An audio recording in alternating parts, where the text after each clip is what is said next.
इसी चक्कर में मैं छठी कक्षा की छमाही परीक्षा में क्या हो गया, फेल हो गया, जिसके उपलक्ष्य में मेरी और पिटाई हुई। तो इसी प्रकार गेट कीपरी का क्या हो गया, भूत भी मेरे सर से उतर गया। मैंने अब पढ़ाई में मन लगाया। धीरे धीरे मुझे लगने लगा कि मुझे हेड मास्टर अब बनना चाहिए। दुनिया का सबसे रुआबदार धंधा यही लगने लगा मुझे। अधिक काम भी नहीं, बस सुबह सुबह क्या करना, प्रार्थना के समय मूंछ लगाकर बच्चों के सामने खड़े हो जाओ और प्रार्थना के बाद 10-12 बच्चों को तबीयत से छापड़ रसीद करो और अपने कमरे में बैठ जाओ। बीच बीच में कमरे से निकलकर पुनः उस क्लास में घुसकर बच्चों पर क्या करो, आघात हमले करो और शाम की घंटी बजते ही छाता उठाकर रास्ते के बच्चों को मारते हुए घर चले जाओ। मैंने तय कर लिया कि ज़िंदगी में अब मुझे क्या बनना है, हेडमास्टर ही बनना है। यही सोचकर मैं नकली मूँछों की तलाश में बाजार घूमने लगा और पिटाई की प्रैक्टिस अपने छोटे भाइयों पर करने लगा। परंतु इसी बीच एक बार जिला शिक्षा अधिकारी ने अपने दौरे पर हम लोगों के सामने ही हेडमास्टर को क्या किया, ऐसा फटकार लगाया कि मेरा सारा उत्साह भंग हो गया। मैंने अब हेडमास्टर बनने की क्या कर दी, इच्छा को त्याग दी और स्कूल की घंटी बजाने वाला चपरासी बनने की ठानी।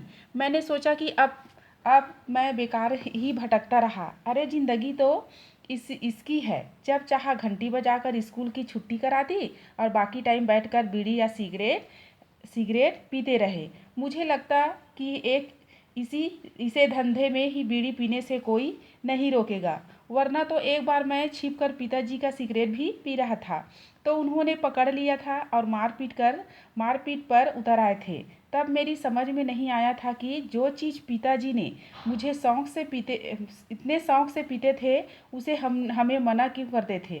वह तो बाद में पिताजी को दिल का दौरा पड़ा तब सिगरेट की हानियाँ समझ में भी आई थी। खैर, तो मैं इतने लाभों को देखते हुए घंटी बजाने वाला चपरासी होना चाहिए था। परंतु एक दिन मैंने देखा कि घंटी बजाने वाले को नौकरी से निकाल दिया गया, क्योंकि उसकी नौकरी 20 वर्ष के बाद भी क्या थी, कच्ची थी। उसकी जगह एक नया आदमी आ गया जो हेड मास्टर साहब के क्या करते थे, घर पे मुफ्त में पानी भरा करता था। तो बड़ा रोया वह, पर किसी ने ना उनकी सुनी। उसकी मेरा एक और सपना क्या हो गया, टूट गया। मुझे तब लगने लगा कि यदि मैं पहलवान होता तो ऐसा अन्याय करने वालों की चटनी बना देता। परंतु मैं बहुत ही दुबला पतला था। उन दिनों हम पिकनिक पर जाते तो मैं बनियान या कमीज पहनकर ही नदी में नहाने के लिए उतर जाता, क्योंकि मेरी सिंकिया काठी को देखकर मित्र क्या करते थे, हंसते थे। फिर भी मैंने शरीर बनाने की तरफ कोई ध्यान न दिया होता यदि मेरे दादाजी गांव से न आए होते। वे अंग्रेज़ों के समय में अड़ियर रिटायर पुलिस अफसर थे। उनके कहने से मैंने सुबह सुबह क्या किया, चने खाकर दौड़ने की ठानी। अफवाह यह थी कि ऐसा करने से भी व्यक्तित्व पहलवान हो जाता है। मैं 2-3 दिन तो ठीक ठाक दौड़ लिया।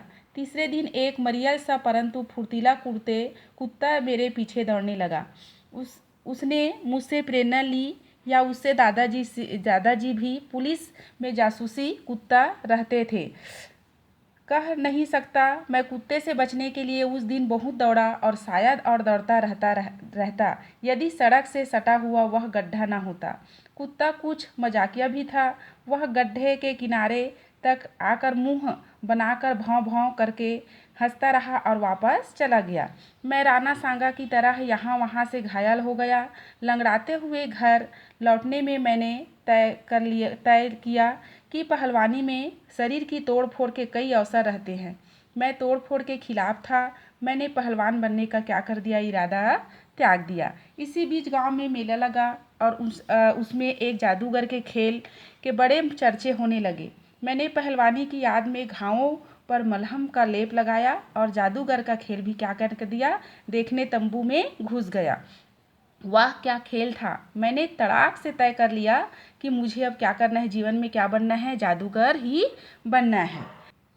बढ़िया चमकीली शेरवानी पहनकर रंगीन छींटदार साफा लगाए वह जादूगर जादू की छड़ी पानी के गिलास पर घुमाकर चुर्रेट बोलता और पानी की चाय क्या हो जाती थी, बन जाती थी। उसने चुर्रेट बोल बोल कर कागज के नोट भी बनाए, लड़के को बकरा बनाया, लड़की को हवा में उड़ाया, खाली हाथ हवा से लड्डू पैदा किया और खाली डिब्बे में से कबूतर निकाले। मैं अभिभूत हो गया। यह